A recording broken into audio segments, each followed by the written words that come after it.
അങ്ങനെ മഹാഭാരതം ആദിപർവോ സഭാപർവോ പൂർത്തീകരിച്ച് വനപർവത്തിലെ അക്ഷയപാത്രത്തിന്റെ കഥയും ദ്രൗപദി യുധിഷ്ഠിര സംവാദവും ഭീമ യുധിഷ്ഠിര സംവാദവും കിരാതാർജുനീയ യുദ്ധവും ഊർവശി ശാപവും നളചരിതവും പാണ്ഡവന്മാരുടെ തീർത്ഥയാത്രയും ഋഷ്യശൃംഗന്റെ കഥയും പരശുരാമ ചരിതവും അഷ്ടവക്ര ചരിതവും കല്യാണ സൗഗന്ധികവും നഹുഷ പുരാണവും ഘോഷയാത്രയും വൈഷ്ണവ യജ്ഞവും ഭഗവത് മാഹാത്മ്യവും സത്യവാൻ സാവിത്രിയുടെ കഥയും കർണന്റെ ദാനവും ധർമ്മദേവ ധർമ്മപുത്ര സംവാദവും പിന്നിട്ട് നമ്മൾ വനപർവവും പൂർത്തീകരിച്ചിരിക്കുന്നു.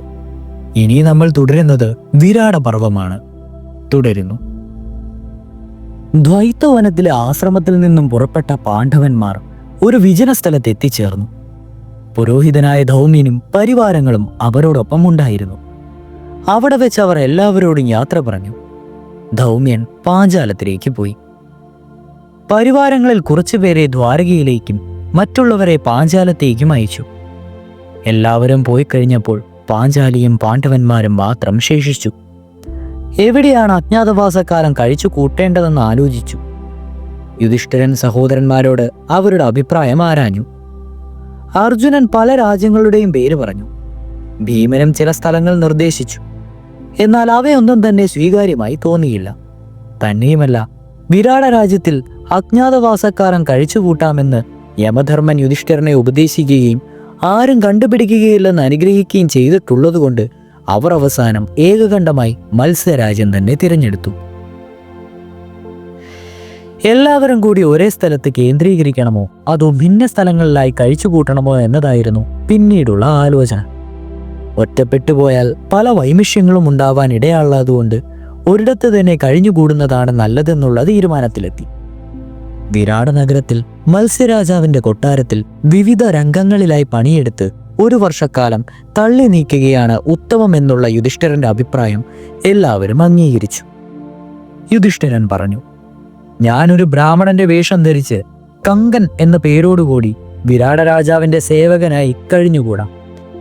ചൂതുകളിയിൽ താല്പര്യമുള്ളവനായി അദ്ദേഹത്തിന്റെ പ്രീതി സമ്പാദിക്കാം. അദ്ദേഹത്തിന് ആവശ്യമായ ഉപദേശങ്ങൾ കൊടുത്തും നേരം പോക്കും കഥകളും പറഞ്ഞ് രസിപ്പിച്ചും ഞാൻ അദ്ദേഹത്തിന്റെ വിശ്വസ്ത പാത്രമാകും. ഞാൻ ആരാണെന്നോ എവിടെ നിന്നോ വരുമെന്നോ അന്വേഷിച്ച മുമ്പ് ആവക ജോലികളൊക്കെ ചെയ്ത ഒരാളായിരുന്നെന്നും പറയാം. എന്താ എന്റെ തീരുമാനത്തെപ്പറ്റി നിങ്ങൾ എന്തു പറയുന്നു? യുധിഷ്ഠിരൻ അഭിനയിക്കുവാൻ തയ്യാറാക്കി അവതരിപ്പിച്ച വേഷം എല്ലാവർക്കും ഇഷ്ടപ്പെട്ടു. അദ്ദേഹം ആരും അറിയാതെ ഈ വേഷത്തിൽ വിരാട രാജധാനിയിൽ കഴിച്ചുകൂട്ടുമെന്ന് അവരെല്ലാം തലകുലുക്കി സമ്മതിച്ചു. ഭീമൻ പറഞ്ഞു, ഞാനൊരു പാചകക്കാരനായിട്ടാണ് മത്സ്യഭൂമിനെ സമീപിക്കുവാൻ പോകുന്നത്. അദ്ദേഹത്തിന് ഇഷ്ടമുള്ള വിധത്തിൽ ആഹാരം പാകം ചെയ്തു കൊടുത്ത് അദ്ദേഹത്തിന്റെ പ്രീതി സമ്പാദിക്കും. അതുകൂടാതെ വിറക് വെട്ടുക, വെള്ളം കോരുക തുടങ്ങിയ ഭാരമേറിയ പണികളും ചെയ്യും. ഇടഞ്ഞു വരുന്ന ആനകളെയും കാളകളെയും മറ്റും പിടിച്ചു നിർത്തും. കൊട്ടാരത്തിൽ വരുന്ന മല്ലന്മാരോട് ദ്വന്ദ്വയുദ്ധം നടത്തി എല്ലാവരെയും രസിപ്പിക്കും.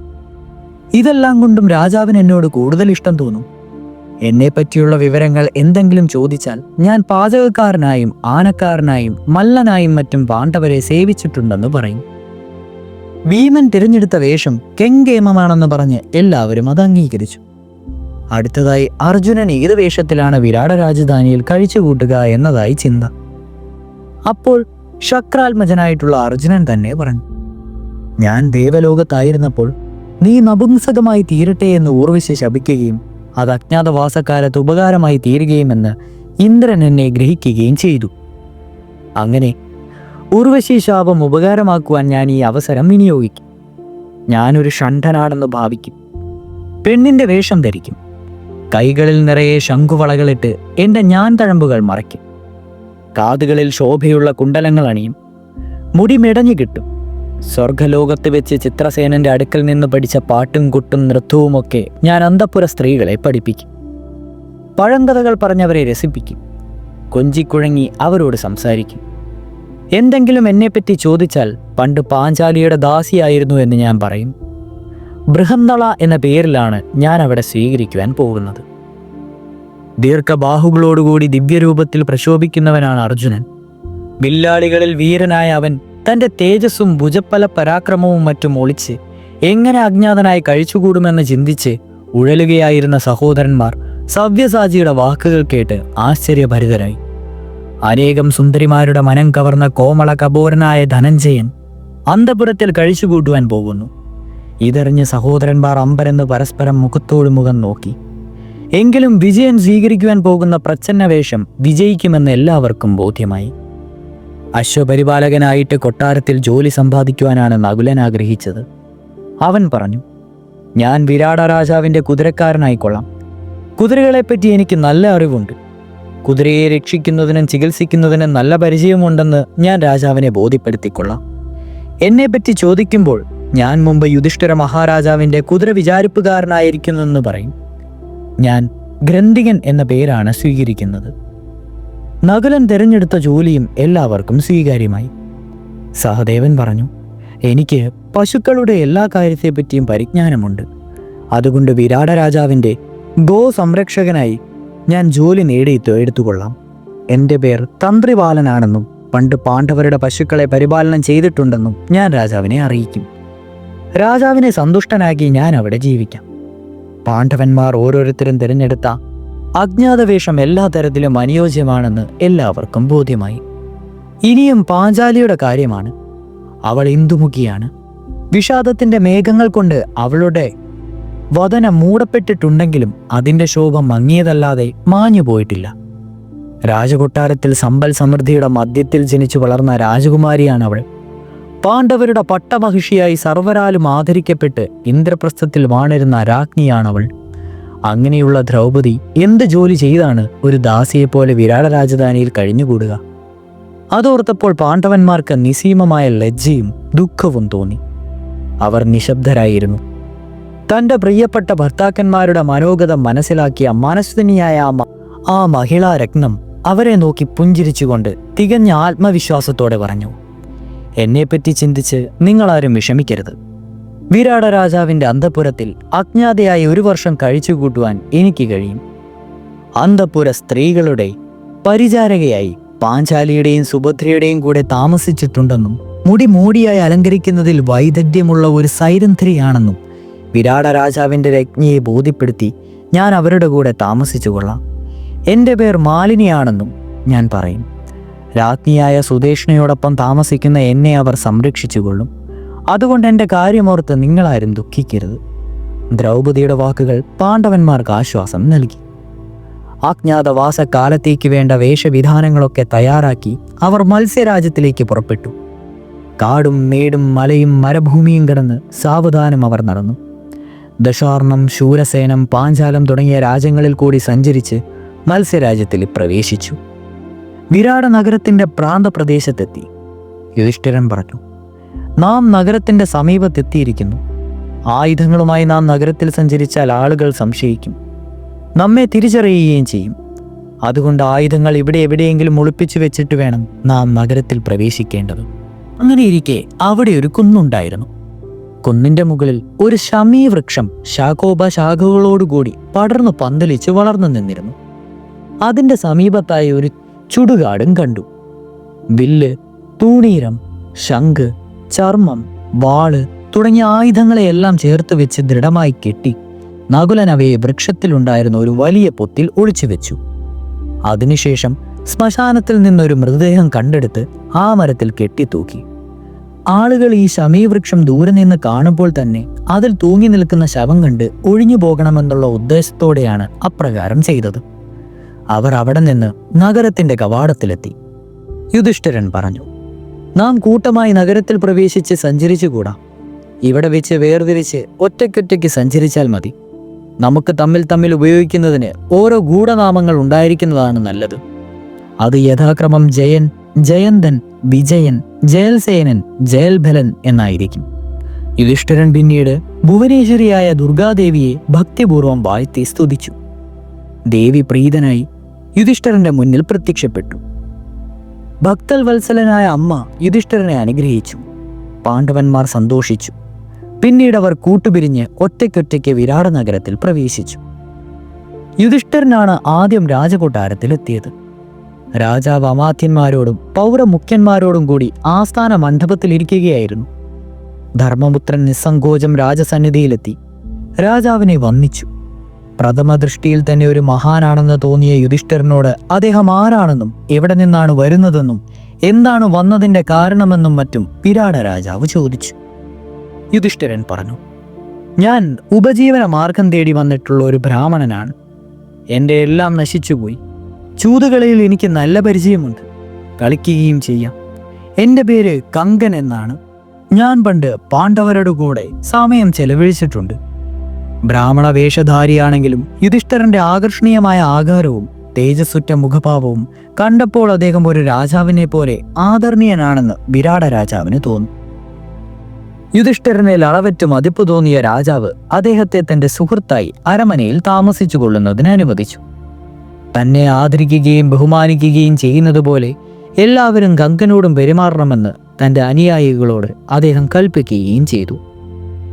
ആസ്ഥാന സഭ പിരിഞ്ഞു. രാജാവ് ഏകനായി കൊട്ടാരത്തിന്റെ അങ്കണത്തിൽ ഉലാത്തിക്കൊണ്ടിരിക്കുമ്പോഴാണ് ഭീമൻ അദ്ദേഹത്തിന്റെ മുന്നിലെത്തിയത്.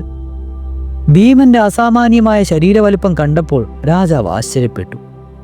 ഭീമന്റെ കയ്യിൽ ഒരു ചട്ടുകവും തൈര് കടയുന്ന മത്തുമുണ്ടായിരുന്നു. ഭീമാകാരനായ ഇവൻ ആരടാ എന്നോർത്ത് അത്ഭുതം കൂർന്നു നിന്ന രാജാവിനെ ഭീമൻ താണു വണങ്ങി. ആരാണ്, എന്താണ്, എന്തിനു വന്നു എന്നൊക്കെ രാജാവ് ഭീമനോട് ചോദിച്ചപ്പോൾ അവൻ പറഞ്ഞു, ഞാനൊരു സാധു ബ്രാഹ്മണനാണ്. വല്ലവൻ എന്നാണ് എൻ്റെ പേര്.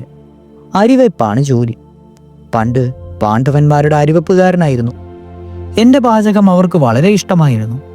ഇപ്പോൾ ജോലിയൊന്നുമില്ലാതെ ബുദ്ധിമുട്ടുന്നു. അങ്ങയുടെ കൃപയുണ്ടായി അവിടെ ഒരു ജോലി തരണം. അങ്ങയ്ക്ക് വളരെ ഹിതകരമായ വിധത്തിൽ ഞാൻ ജോലി ചെയ്യാം. സിംഹതുല്യമായ ആകാരപ്രകൃതിയുള്ള ഇവൻ ഒരു പാചകക്കാരനാകുന്നത് എങ്ങനെയാണെന്ന് രാജാവിന്റെ മനസ്സിൽ തോന്നിയപ്പോൾ അത് മനസ്സിലാക്കിയിട്ടെന്നവണ്ണം ഭീമൻ പറഞ്ഞു, രാജാവേ, പാചകത്തിന് പുറമെ എനിക്ക് മൽപ്പിടത്തവും അറിയാം. മല്ലന്മാരോട് മാത്രമല്ല, സിംഹത്തിനോട് ഞാൻ പൊരുതിയിട്ടുണ്ട്. അങ്ങയെ രസിപ്പിക്കുവാൻ വേണ്ടി ഞാൻ അതും ചെയ്യാം. ഭീമനെ ആകപ്പാട് രാജാവിന് ഇഷ്ടമായി. അടുക്കളയിൽ പണിയെടുക്കുന്നവരുടെ തലവനായി അവനെ നിയമിച്ചു. ഭീമൻ സന്തോഷത്തോടെ ജോലിയിൽ പ്രവേശിച്ചു. പാഞ്ചാലി വിരാട നഗരത്തിൽ പ്രവേശിച്ചു കഴിഞ്ഞിരുന്നു. അവൾ ഒരു സൈരന്ധ്രിയെ പോലെ വേഷം ധരിച്ച് പുഞ്ചിരിച്ചുകൊണ്ട് വീതിയിൽ കൂടി നടന്നു. മിക്കവാറും ജട പിടിച്ചിരുന്ന മുടി അഴിഞ്ഞു കിടക്കുന്നിരുന്നു. മുഷിഞ്ഞ വസ്ത്രങ്ങളാണ് ധരിച്ചിരുന്നത്. എങ്കിലും ചെളി കൊണ്ട് മൂടപ്പെട്ട ഒരു രത്നം പോലെയായിരുന്നു അവൾ. അവളെ കണ്ടവരൊക്കെ അവളുടെ ആകാര സൗഷ്ഠത്തിൽ ആകൃഷ്ടരായി. ചിലരൊക്കെ അവളുടെ പിന്നാലെ കൂടുകയും ചെയ്തു. ആ അവസരത്തിൽ രാജകൊട്ടാരത്തിന്റെ മട്ടുപ്പാവിൽ ഉലാത്തിക്കൊണ്ടിരുന്ന വിരാട രാജാവിന്റെ പത്നിയായ സുദേഷ്ണ അവളെ കണ്ടു. രാജ്ഞി അവളെ തന്റെ അടുക്കളയ്ക്ക് വിളിപ്പിച്ചു. അവളോട് വർത്തമാനങ്ങൾ ചോദിച്ചു. പാഞ്ചാലി വളരെ വിനയത്തോട് പറഞ്ഞു, ഞാൻ ഒരു സൈരന്ധ്രിയാണ്. എനിക്ക് തലമുടി മോടിയായി കെട്ടിവെക്കുവാൻ അറിയാം. കുറികൂട്ടുകൾ അരച്ചുണ്ടാക്കാം. പുഷ്പങ്ങൾ കൊണ്ട് പലമാതിരി മാലകൾ കെട്ടാം. ഞാൻ അർജുനന്റെ ഇഷ്ടപത്നിയായ സുഭദ്രയെയും പാണ്ഡവന്മാരുടെ വിശ്വസ്ത വല്ലഭയായ പാഞ്ചാലിയെയും തൃപ്തകരമായി സേവിച്ചിട്ടുണ്ട്. മാലിനി എന്നാണ് എൻ്റെ പേര്. ദ്രൗപദിയാണ് എനിക്ക് ഈ പേരിട്ടത്. ജോലി അന്വേഷിച്ച് ഇവിടെ വന്നതാണ് ഞാൻ ഭവതിയെ സേവിക്കുവാൻ ആഗ്രഹിക്കുന്നു. കേവലം ഒരു ദാസിയാണ് തൻ്റെ മുന്നിൽ നിൽക്കുന്നതെന്ന് വിശ്വസിക്കുവാൻ രാജ്ഞിക്ക് കഴിഞ്ഞില്ല. അപ്സരസിനെ പോലെ അതീവ സുന്ദരിയായ അവളുടെ കണ്ണുകൾ താമരദളം പോലെ മനോഹരമായിരുന്നു. അവളുടെ അഴകാർന്ന പുരികങ്ങൾ വില്ലുപോലെ വളഞ്ഞിരുന്നു. ചെന്തണ്ടിപ്പഴത്തെ വെല്ലുന്ന രക്തപ്രഭയോടുകൂടിയുള്ളതായിരുന്നു അവളുടെ അധരങ്ങൾ. അവളുടെ കണ്ഠം ശംഖുപോലെ സുന്ദരമായിരുന്നു. ഹംസനാദിനിയായ അവളുടെ ശബ്ദം മാധുര്യമേറിയിരുന്നു. അവളുടെ ആകാര വടിവും ശരീരകാന്തിയും ദേവാംഗനന്മാരോട് കിടപിടിക്കുന്നതായിരുന്നു. ഇപ്രകാരമുള്ള ഒരു തരുണീമണിയെ എങ്ങനെയാണ് തൻ്റെ അന്തഃപുരത്തിൽ സൈരന്ധ്രിയായി താമസിപ്പിക്കുക? രാജാവ് അവളെ കാണുവാനിടയായാൽ നിശ്ചയമായും അവളിൽ അനുരക്തിയാവും. പത്നിയാക്കുവാനും ഒരുമ്പെട്ടേക്കും. ഇപ്രകാരമൊക്കെ ചിന്തിച്ച് രാജ്ഞി അതെല്ലാം പാഞ്ചാലിയോട് തുറന്നു പറയുകയും അവളെ അവിടെ താമസിപ്പിക്കുന്ന കാര്യത്തിൽ വൈമന്യസം പ്രകടിപ്പിക്കുകയും ചെയ്തു. അപ്പോൾ പാഞ്ചാലി പറഞ്ഞു, അല്ലയോ രാജ്ഞി, എനിക്ക് പ്രഗത്ഭന്മാരായ 5 ഗന്ധർവന്മാർ ഭർത്താക്കന്മാരായിട്ടുണ്ട്. അവർ സദ്ഗുണന്മാരായ ഒരു ഗന്ധർവേന്ദ്രന്റെ പുത്രന്മാരാണ്. അവർ മറഞ്ഞു നിന്ന് എപ്പോഴും എന്നെ കാത്തു രക്ഷിക്കുന്നു. എനിക്കൊരു പുരുഷനോടും അനുരാഗം തോന്നുകയില്ല. എന്നിലേതെങ്കിലും പുരുഷന് അഭിനിവേശം ഉണ്ടായാൽ എൻ്റെ ഭർത്താക്കന്മാർ അവരെ വകവരുത്തും. അതുകൊണ്ട് മഹാരാജാവിനെ ഭാര്യയാക്കുകയെന്നോർത്ത് ഭയന്ന് എന്നെ ഉപേക്ഷിക്കേണ്ടതില്ല. ഞാൻ ആരുടെയും എച്ചിൽ ഭക്ഷിക്കുകയോ കാൽ കഴുകുകയോ ചെയ്യുകയില്ല. ഇപ്പറഞ്ഞതൊക്കെ സത്യമാണ്. വിശ്വാസ്യത തുളുമ്പി നിന്ന അവളുടെ വാക്കുകൾ അതേപടി തന്നെ സുദേഷ്ണ സ്വീകരിച്ചു. ദ്രൗപദിയെ സൈരന്ധ്രിയായി അന്തഃപുരത്തിൽ നിയമിക്കുകയും ചെയ്തു. ഒരു ദിവസം വിരാട രാജാവ് കൊട്ടാരത്തിനടുത്തുള്ള തൊഴുത്തിന് സമീപം നിൽക്കുമ്പോൾ ഗോപാലക വേഷധാരിയായി സഹദേവൻ അദ്ദേഹത്തിന്റെ സമീപത്തിൽ വന്നിച്ചു. ആരാണെന്നും എവിടെ നിന്ന് വരുന്നുവെന്നും മറ്റും ആരാഞ്ഞപ്പോൾ സഹദേവൻ പറഞ്ഞു, ഞാനൊരു വൈശ്യനാണ്. പണ്ട് പാണ്ഡവന്മാരുടെ പശുക്കളെ സംരക്ഷിക്കുന്ന ജോലിയായിരുന്നു. അവർ നാടുവിട്ടതിനു ശേഷം ജോലിയൊന്നുമില്ലാതെ അലയുകയാണ്. പശുക്കളെയും കാളകളെയും സംബന്ധിച്ച് മറ്റാർക്കുമില്ലാത്ത അറിവ് എനിക്കുണ്ട്.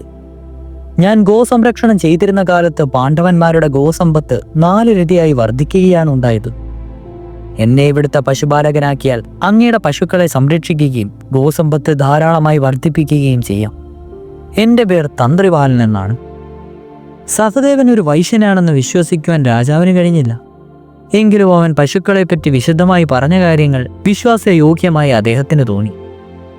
സഹദേവനെ രാജാവ് ഗോപാലകനായി നിയമിച്ചു. ഏതാനും ദിവസങ്ങൾ കഴിഞ്ഞപ്പോൾ ഒരു ദിവസം രാജാവ് മറ്റുള്ളവരോടൊപ്പം സഭയിലിരിക്കുമ്പോൾ പ്രഥമ വീക്ഷണത്തിൽ തന്നെ അസാമാന്യനെന്ന് തോന്നിക്കുന്ന ഒരാൾ രാജസദസ്സിലെത്തി രാജാവിനെ വന്ദിച്ചു. അയാൾ ധരിച്ചിരുന്നത് സ്ത്രീകളുടെ വേഷമാണ്. മഹാഭുജനായ അയാളുടെ കൈകൾ നിറയെ ശംഖുവളകൾ ധരിച്ചിരുന്നു. നീട്ടി വളർത്തിയ അയാളുടെ തലമുടി ചിന്നച്ചിതറി കിടക്കുന്നു. രാജാവും സദസ്യരും അത്യന്തം വിസ്മയത്തോടെ ആഗതനെ നോക്കി നിന്നു. അല്പം കഴിഞ്ഞ് അയാൾ ആരെന്നും എവിടെ നിന്ന് വരുന്നുവെന്നും എന്തിനാണ് വന്നതെന്നും മറ്റും ചോദിച്ചപ്പോൾ ആഗതൻ പറഞ്ഞു, രാജാവേ, ഞാൻ നൃത്യഗീതാദികൾ വേണ്ടവണ്ണം അഭ്യസിച്ചിട്ടുണ്ട്. അത് രാജകൊട്ടാരത്തിലുള്ളവരെ പഠിപ്പിക്കാം. ഞാനൊരു കുമാരനോ കുമാരിയോ അല്ല. ഞാനിത് രണ്ടുമല്ലാത്ത ഒരു വ്യക്തിയാണ്. എനിക്ക് അച്ഛനും അമ്മയുമില്ല. ഞാൻ അനാഥനാണ്. അങ്ങയുടെ പുത്രിയെ നൃത്തവും പാട്ടും പഠിപ്പിക്കുന്നതിന് എന്നെ അനുവദിച്ചാലും. എൻ്റെ പേർ ബൃഹന്തള എന്നാണ്. ഞാനിതൊക്കെ പാണ്ഡവന്മാരുടെ ധർമ്മപത്നിയായ പാഞ്ചാലിയെയും കൃഷ്ണ സഹോദരിയായ സുഭദ്രയെയും പഠിപ്പിച്ചിട്ടുണ്ട്. അവർക്കൊക്കെ എന്നെ വലിയ സ്നേഹവുമായിരുന്നു. രാജാവും സഭാവാസികളും ഇത് കേട്ട് ആശ്ചര്യപ്പെട്ടു. ഇത്രത്തോളം തേജസ്വിയും ആചാനബാഹുവുമായ ഇയാൾ ഒരു നപുംസകമാണത്രേ. എങ്ങനെ വിശ്വസിക്കും? എന്നാൽ രാജാവിന് ആളിനെ നല്ലതുപോലെ ഇഷ്ടപ്പെട്ടു. അതുകൊണ്ട് അവനെ പറഞ്ഞുവിടാനും മനസ്സ് വന്നില്ല. അദ്ദേഹം നപുംസകത്തിനെ അരമനയിൽ അയച്ച് സ്ത്രീകളെ കൊണ്ട് പരിശോധിപ്പിച്ചു.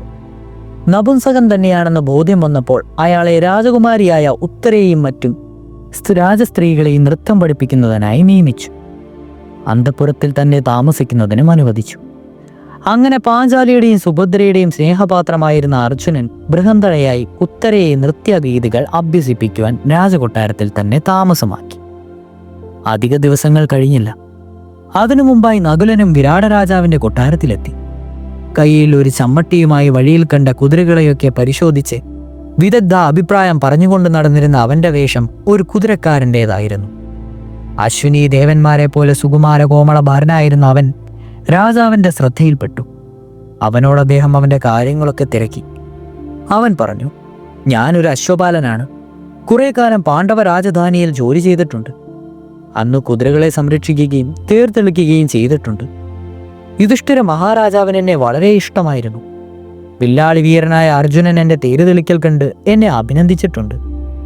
ഇപ്പോൾ ജോലിയൊന്നുമില്ലാതെ അലഞ്ഞു നടക്കുകയാണ്. ഇവിടെ ഒരു ജോലി ലഭിച്ചാൽ അതെൻ്റെ കഴിവിനൊത്തവണ്ണം സമർത്ഥമായി ചെയ്യാം. എൻ്റെ പേർ ഗ്രന്ഥികൻ എന്നാണ്. ഇപ്പറഞ്ഞതും ഇതിനപ്പുറവും ചെയ്യുവാൻ കഴിയുന്ന ഒരു യുവാവാണ് തൻ്റെ മുന്നിൽ നിൽക്കുന്നതെന്ന് വിശ്വസിക്കുവാൻ രാജാവിന് പ്രയാസമുണ്ടായില്ല.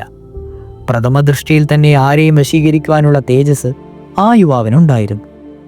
ഒരു മടിയും കൂടാതെ രാജാവ് അവനെ അരമനയിലെ അശ്വപാലകരുടെ നേതാവായി നിയമിച്ചു. അങ്ങനെ 5 പാണ്ഡവന്മാരും പാഞ്ചാലിയും വിരാട രാജാവിൻ്റെ അരമനയിൽ വിവിധ രംഗങ്ങളിൽ ജോലിയിൽ ഏർപ്പെട്ടു. ആരും അവരെ തിരിച്ചറിഞ്ഞില്ല. ആർക്കും അവരെപ്പറ്റി യാതൊരു വിധത്തിലുള്ള സംശയവും ഉണ്ടായില്ല. അവരെല്ലാം അവരവരുടെ ജോലികൾ മാത്രം ശ്രദ്ധിച്ചു. മറ്റു കാര്യങ്ങളിൽ ഇടപെട്ട് കൂടുതൽ ആളുകളുമായി ഇടകലരുന്നതിന് ഇടയാക്കത്തക്കവണ്ണം ഒതുങ്ങിക്കഴിഞ്ഞുകൂടുകയും ചെയ്തു. കങ്കന്റെ ശ്രദ്ധ ചൂതുകളിയിൽ മാത്രമായിരുന്നു. തന്നോട് കളിക്കുവാൻ വരുന്നവരെ വാതുവെച്ച് തോൽപ്പിച്ച് അവരിൽ നിന്ന് പണം സമ്പാദിച്ചു. അത് മറ്റാരും അറിയാതെ സഹോദരന്മാർക്ക് കൊടുക്കും. പാചകം ചെയ്യുന്ന വിശേഷപ്പെട്ട ആഹാര സാധനങ്ങൾ വല്ലഭൻ മറ്റുള്ളവർക്ക് എത്തിച്ചു കൊടുക്കും.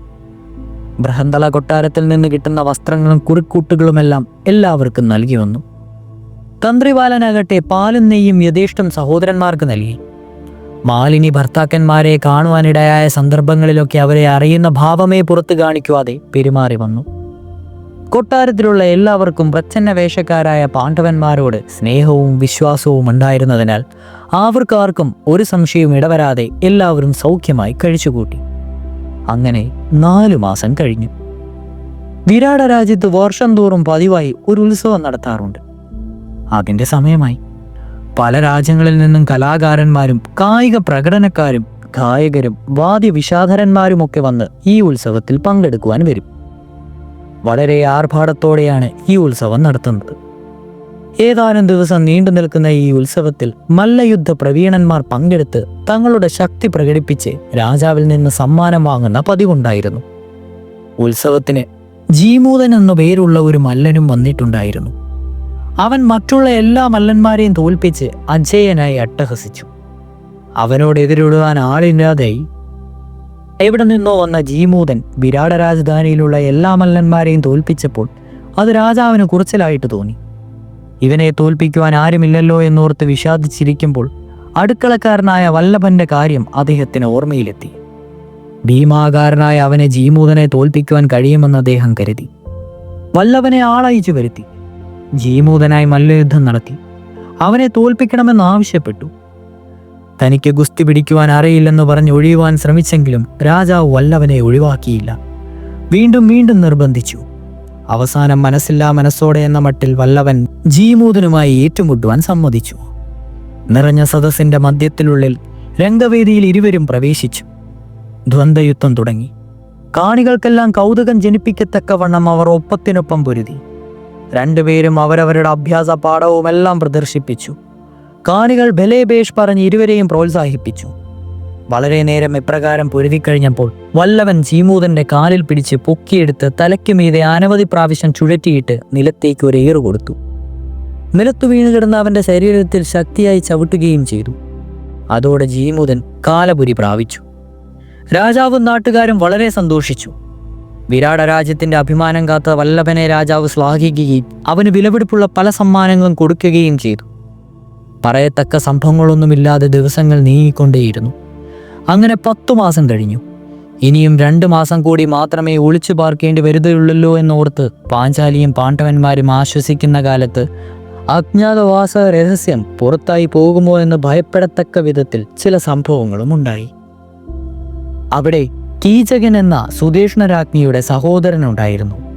അവനാണ് മത്സ്യരാജ്യത്തെ സർവ്വ സൈന്യാധിപൻ. അവൻ യുദ്ധം ചെയ്യുവാൻ സമർത്ഥനാണ്. അവൻ്റെ യുദ്ധപാടവം കൊണ്ടാണ് ശത്രുക്കളാരും മത്സ്യരാജ്യത്തെ ആക്രമിക്കാത്തത്.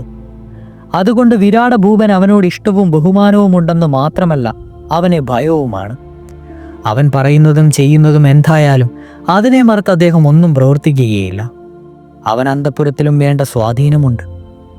സ്ത്രീലമ്പടനായ അവനെ അന്തഃപുരവാസികൾ ഭയപ്പുണ്ടെങ്കിലും രാജ്ഞിയുടെ സഹോദരനായതുകൊണ്ടും രാജാവിൻ്റെ മേൽ അവന് അമിതമായ സ്വാധീനമുള്ളതുകൊണ്ടും അവൻ്റെ ഏതാഗ്രഹങ്ങൾക്കും അവരൊക്കെ വഴങ്ങിക്കൊടുക്കുമായിരുന്നു.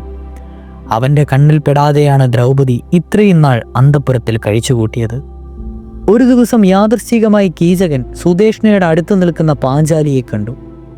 ഇത്രത്തോളം സൗന്ദര്യവതിയായ ഒരു തരുണിയെ താൻ അന്നേ വരെ കണ്ടിരുന്നില്ല.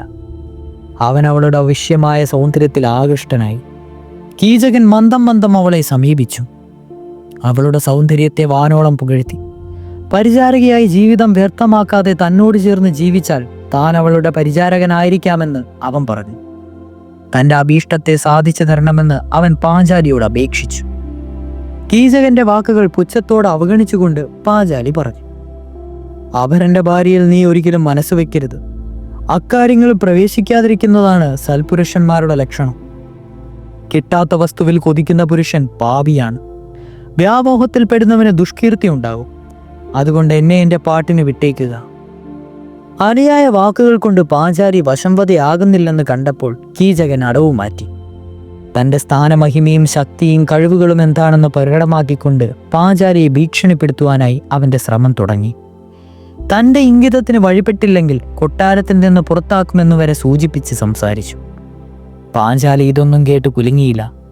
അവൾ പറഞ്ഞു, ഗന്ധർവന്മാരായ 5 പേർ എൻ്റെ ഭർത്താക്കന്മാരായിട്ടുണ്ട്. അവർ കോപിച്ചാൽ നിന്നെ കൊന്നുകളയും. അമ്മയുടെ കൈത്തണ്ടയിൽ പിടിച്ചു നിൽക്കുന്ന കുട്ടി ചന്ദ്രനെ പിടിക്കുവാൻ കുതിക്കുന്നത് പോലെയാണ് നീ എന്നെ കിട്ടുവാൻ മോഹിക്കുന്നത്. ജീവിച്ചിരിക്കണമെന്ന് നിനക്ക് ആഗ്രഹമുണ്ടെങ്കിൽ നിന്റെ ദുർമോഹം ഉപേക്ഷിച്ച് കളയുക. സ്തുതിച്ചതുകൊണ്ടോ ഭീഷണിപ്പെടുത്തിയതുകൊണ്ടോ തനിക്ക് പാഞ്ചാലിയെ നേടുവാൻ കഴിയുകയില്ലെന്ന് കീചകന് ബോധ്യമായി.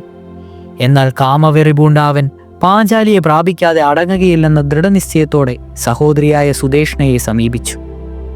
മാലിനിയെ എപ്രകാരമെങ്കിലും തനിക്ക് വശംവദയാക്കി തന്നില്ലെങ്കിൽ താൻ ജീവിച്ചിരിക്കുകയില്ലെന്നതുവരെ അവൻ നിലവിളിച്ചുകൊണ്ട് പറഞ്ഞു. തൻ്റെ സഹോദരന്റെ ദയനീയമായ നില കണ്ട് പരിതാപം തോന്നിയ രാജ്ഞി അവനൊരു ഉപായം ഉപദേശിച്ചു കൊടുത്തു. അടുത്ത വാവ് ദിവസം നീ മദ്യം തയ്യാറാക്കി വെക്കുക. അത് വാങ്ങിക്കൊണ്ടുവരുവാനായി മാലിനിയെ നിന്റെ ഗൃഹത്തിലേക്ക് അയക്കാം. അപ്പോൾ അവളോട് ഇഷ്ടവാക്കുകൾ പറഞ്ഞ് നിന്റെ ആഗ്രഹം സാധിച്ചു കൊള്ളുക. കീചകൻ തൽക്കാലം സമാധാനപ്പെട്ടു. അവൻ ഗൃഹത്തിലേക്ക് മടങ്ങി. വാവ് ദിവസം സുദേഷ്ണ മാലിനിയോട് കീചക ഗൃഹത്തിൽ പോയി മദ്യം വാങ്ങിക്കൊണ്ടുവരുവാൻ പറഞ്ഞു. കീചകന്റെ ആഗ്രഹപ്രകാരമാണ് രാജ്ഞി തന്നെ അയക്കുന്നതെന്ന് അവൾക്ക് മനസ്സിലായില്ല. എങ്കിലും മാലിനി പറഞ്ഞു, അല്ലയോ രാജ്ഞി, കീചകൻ മൂഢനാണ്, കാമാർത്ഥനാണ്. എന്നെ തരത്തിന് കയ്യിൽ കിട്ടിയാൽ നിശ്ചയമായും അവൻ അപമാനിക്കും. ഞാൻ അവൻ്റെ അടുത്തേക്ക് പോവുകയില്ല. ഏയ്, അങ്ങനെയൊന്നും സംഭവിക്കില്ല, ഞാനല്ലേ അയക്കുന്നത്. ഇപ്രകാരം പറഞ്ഞുകൊണ്ട് ഒരു സ്വർണ്ണപാത്രം എടുത്ത് മാലിനിയുടെ കയ്യിൽ കൊടുത്തിട്ട് രാജ്ഞി വീണ്ടും വീണ്ടും നിർബന്ധിച്ചു. ദൈവം തന്നെ രക്ഷ എന്ന് മനസ്സിൽ നിരൂപിച്ചുകൊണ്ട് പാഞ്ചാലി കീചകന്റെ വീട്ടിലേക്ക് പുറപ്പെട്ടു. വിശേഷ തരത്തിലുള്ള വിരുന്നുമൊരുക്കി മാലിനിയെ കാത്തിരുന്ന കീചകൻ അവളെ വളരെ ദൂരത്തിൽ കണ്ട മാത്രയിൽ തന്നെ ചാടി എഴുന്നേറ്റ് വാതിൽക്കലേക്ക് ഓടി. പാഞ്ചാലി വാതിൽക്കൽ നിന്നുകൊണ്ട് മഹാരാജ്ഞിക്കുള്ള മദ്യം കൊണ്ടുപോകുവാനാണ് താൻ വന്നിരിക്കുന്നതെന്നും അത് വേഗം തരണമെന്നും ആവശ്യപ്പെട്ടു. മദ്യം മറ്റാരുടെയെങ്കിലും കയ്യിൽ കൊടുത്തയച്ചു കൊള്ളാമെന്നും പാഞ്ചാലി വീട്ടിനുള്ളിലേക്ക് കയറി വരണമെന്നും കീചകൻ നിർദ്ദേശിച്ചു. അവൾ വീട്ടിനുള്ളിലേക്ക് കയറുവാൻ കൂട്ടാക്കിയില്ല.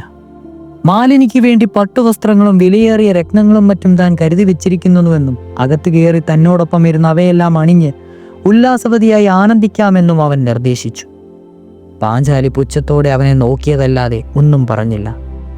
പാഞ്ചാലി അകത്തേക്ക് കയറുകയില്ലെന്ന് നിശ്ചയമായപ്പോൾ കീചകൻ അവന്റെ ബലിഷ്ഠമായ കരങ്ങൾ കൊണ്ട് ദ്രൗപദിയെ പിടിക്കുവാൻ മുതിർന്നു. ഇത് പ്രതീക്ഷിച്ചുകൊണ്ട് നിൽക്കുകയായിരുന്ന ദ്രൗപദി അവളുടെ ശക്തി മുഴുവൻ സംഭരിച്ചുകൊണ്ട് കീചകനെ ആഞ്ഞു തള്ളുകൊണ്ട് വിരാടന്റെ സർവ്വസൈന്യാധിപൻ വേരറ്റ വൃക്ഷം പോലെ മലർന്നടിച്ചു വീണു. ഈ തക്കം നോക്കി പാഞ്ചാലി കൊട്ടാരത്തിലേക്ക് ഓടി. അവൾ കൊട്ടാരത്തിലെത്തി. നിലത്തു വീണ കീചകൻ പിടഞ്ഞെണീറ്റ് പാഞ്ചാലിയുടെ പിന്നാലെ ഓടിയെത്തി. അപ്പോഴേക്കും അവർ രാജസന്നിധിയിൽ എത്തിക്കഴിഞ്ഞിരുന്നു. രാജാവും യുധിഷ്ഠിരനും കൂടി ചൂതാട്ടം നടത്തിക്കൊണ്ടിരിക്കുകയായിരുന്നു. ഓടിക്കിതച്ച് രാജാവിൻ്റെയും യുധിഷ്ഠിരൻ്റെയും മുന്നിലെത്തിയ പാഞ്ചാലിയെ അവളെ പിന്തുടർന്നെത്തിയ കീചകൻ തലമുടിക്ക് പിടിച്ച് വലിച്ച് നിലത്തിട്ട് ചവിട്ടി. അവൾ നിലവിളിച്ചു. അവളുടെ ആർത്തനാദം കൊട്ടാരത്തിലാകെ മാറ്റലിക്കൊണ്ടു. ഇത് കേട്ട ഭീമൻ കയ്യിലിരുന്ന ചട്ടുകവുമായി അവിടെ ഓടിയെത്തി. അവൻ കോപത്തോടെ പല്ലുറുമി. ഇത് കണ്ട കീചകൻ പാഞ്ചാലിയെ കൂടുതലായൊന്നും ഉപദ്രവിച്ചില്ല. എങ്കിലും ഭീമൻ ക്രോധം കൊണ്ട് വിറയ്ക്കുന്നുണ്ടായിരുന്നു. അവൻ മുറ്റത്തു നിന്ന വൃക്ഷത്തിന്മേൽ ദൃഷ്ടി വായിച്ചു. അത് പിഴുതെടുത്ത് കീചകനെ അടിക്കുവാനാണ് ഭീമന്റെ ഭാവമെന്ന് യുധിഷ്ഠിരൻ മനസ്സിലാക്കി. അങ്ങനെ എന്തെങ്കിലും സംഭവിച്ചാൽ തങ്ങളുടെ രഹസ്യം പുറത്താവുമെന്ന് ഭയന്ന് യുധിഷ്ഠിരൻ ഭീമനോട് പറഞ്ഞു, എന്താ വല്ലവൻ മരത്തിന്മേൽ സൂക്ഷിച്ചു നോക്കുന്നത്? വിറകിന്റെ ആവശ്യത്തിനാണെങ്കിൽ പുറത്തുപോയി അത് അന്വേഷിക്കുന്നതാണ് നല്ലത്. ഭീമന് കാര്യം മനസ്സിലായി. അവൻ തൽക്കാലത്തിലേക്ക് അടങ്ങി. പാഞ്ചാലി കീചകന്റെ അനീതികളെപ്പറ്റി രാജാവിനോട് ആവലാതിപ്പെട്ടു.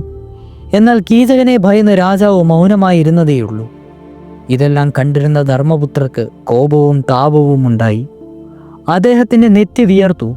അദ്ദേഹം എല്ലാം അടക്കിക്കൊണ്ട് പാഞ്ചാലിയോട് പറഞ്ഞു, മാലിനി, നീ തൽക്കാലം അന്തഃപുരത്തിലേക്ക് പോവുക. നിന്റെ ഗന്ധർവ ഭർത്താക്കന്മാർ ഇതെല്ലാം അറിയുന്നുണ്ട്.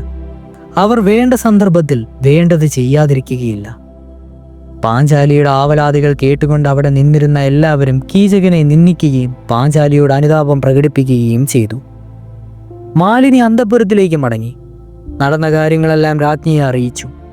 കീചകൻ കാണിച്ച അവിവേകത്തിന് അവനെ വേണമെങ്കിൽ ശിക്ഷിക്കാമെന്ന് ഒഴുക്കൻ മട്ടിൽ പറഞ്ഞതല്ലാതെ കാര്യമായി യാതൊരു വിധത്തിലുള്ള സഹതാപവും രാജ്ഞി ദ്രൗപദിയോട് കാണിച്ചിരുന്നില്ല. തുടരും.